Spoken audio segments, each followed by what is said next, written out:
La encerraron en una jaula solo por ser pobre, como si su vida no valiera nada. La directora del centro, Carol Six, usaba a chicos sin familia como si fueran mercancía, ocultando todo bajo una fachada de ayuda. Pero Leslie no estaba sola. Un ranchero viudo llamado Ethan escuchó su voz, y lo que descubrió cambió el destino de ambos.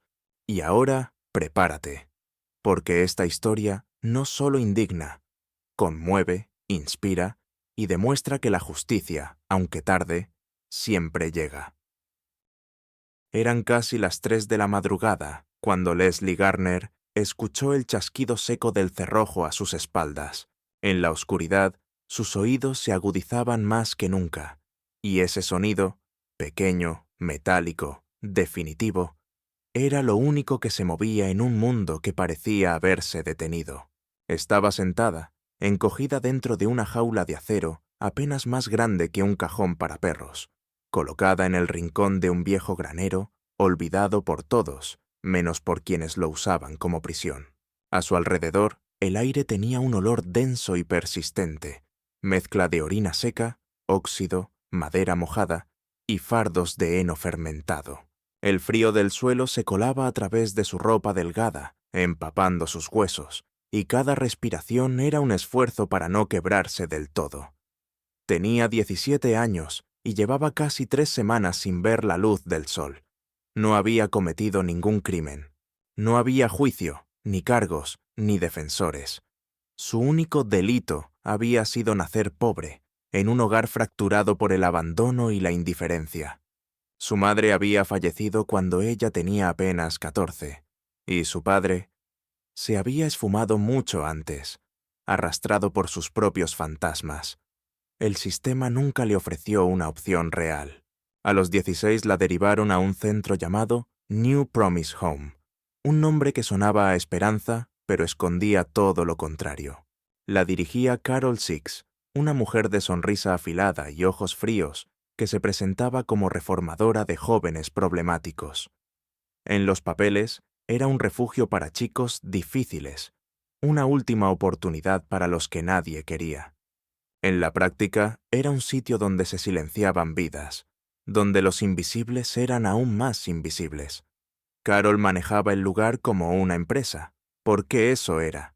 Por cada menor bajo su cuidado, recibía donaciones de fundaciones, ayudas estatales y dinero de iglesias locales.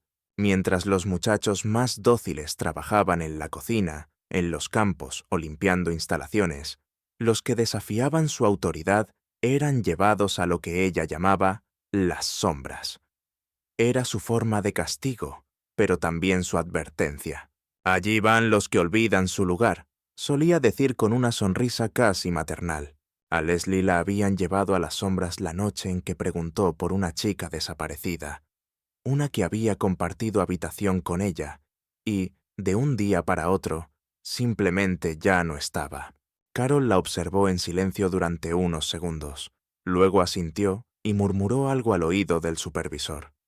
Esa misma noche la empujaron al granero. La jaula ya estaba preparada. El supervisor no dijo ni una palabra, solo cerró la reja y se fue. A partir de ahí, el tiempo dejó de tener forma. No había relojes, ni ventanas, ni voz amiga. Solo el crujido del metal, el llanto amortiguado por la noche y el eco de una frase que Carol le dijo el segundo día, al verla aún con fuerzas para mantenerse erguida. Muerta vales más que viva, Leslie. Nadie te está buscando, y nadie vendrá. Y por mucho tiempo, Leslie le creyó, porque era cierto. Había desaparecido del mapa sin que nadie lo notara. No tenía familia, ni amigos, ni fotos suyas en portales de personas perdidas. Era una línea más en una carpeta olvidada. Las noches eran las peores. El granero crujía con el viento, y el frío parecía crecer desde la tierra misma. Las ratas correteaban por los rincones, y a veces alguna se atrevía a acercarse demasiado. Leslie se recogía, cubriéndose con los brazos flacos, repitiendo en silencio los primeros párrafos de sus libros favoritos, como un hechizo para seguir cuerda.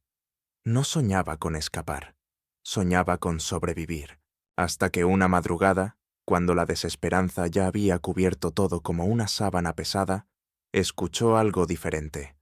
Pasos. No los suaves y medidos pasos de Carol, no los arrastrados del supervisor. Eran pasos fuertes, pesados, decididos, pisadas de botas sobre grava. Se acercaban. El corazón de Leslie latía con fuerza, como si quisiera huir de su pecho.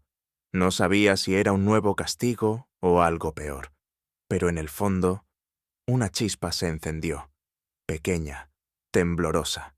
Esperanza.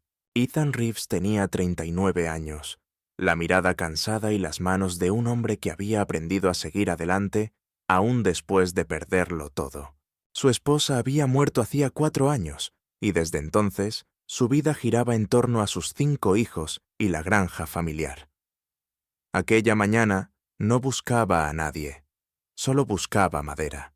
Su hermano Mitch, subcomisario del condado, le había mencionado que detrás del antiguo centro de acogida, New Promise Home, había un cobertizo abandonado con tablas que podía aprovechar.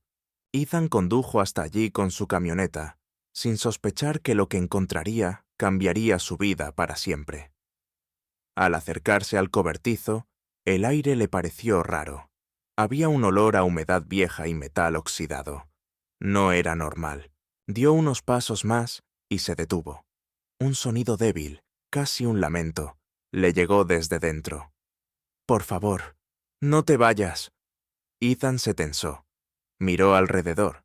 La puerta lateral del cobertizo estaba cerrada con una cadena oxidada.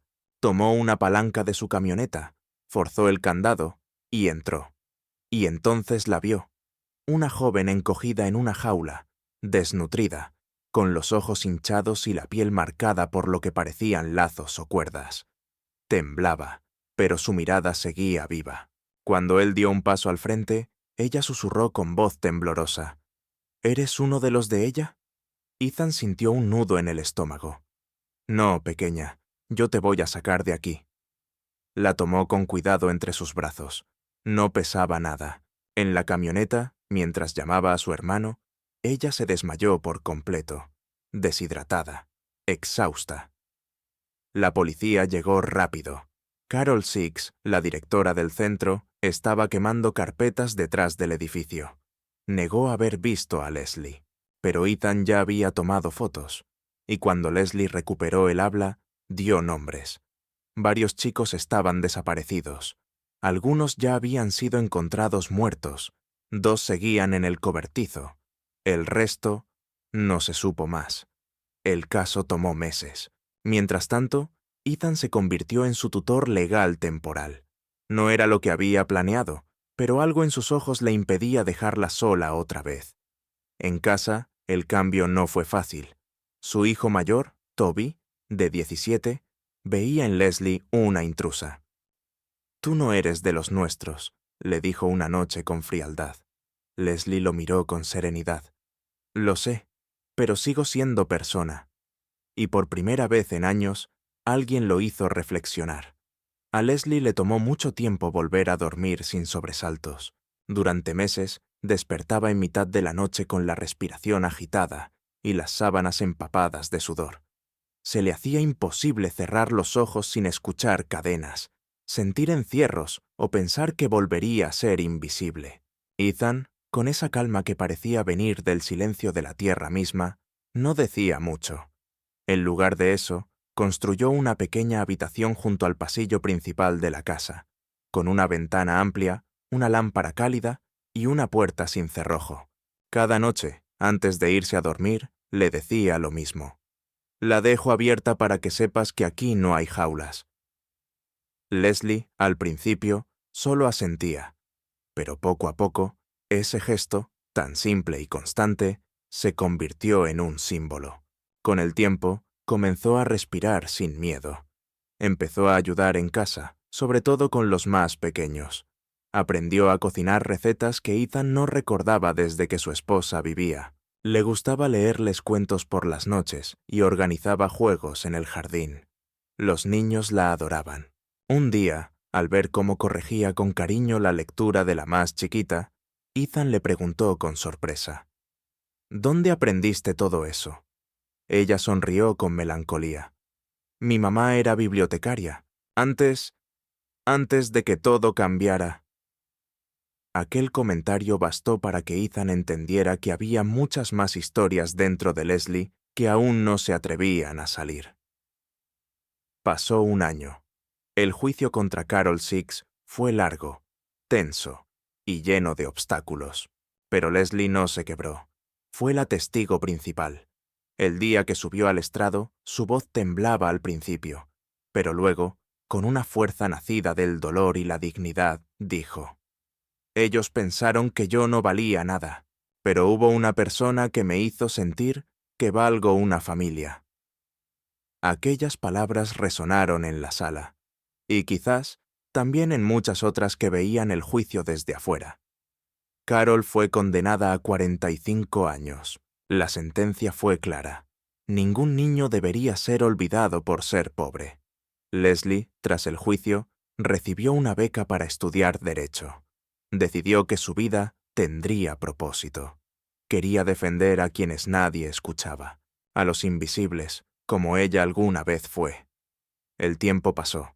En casa, todo cambió. Incluso Toby, el mayor, aquel que más había rechazado su presencia, comenzó a verla con otros ojos. No hubo disculpas grandes, solo pequeños gestos, un café que le dejaba servido, una risa compartida en el porche, una charla en la cocina. El día de su graduación, Toby se acercó a ella con una caja sencilla, envuelta con una cuerda de tela. No dijo mucho. Solo la miró con una mezcla de respeto y algo más difícil de definir. Era de mamá. Creo que no le importaría que la tuvieras.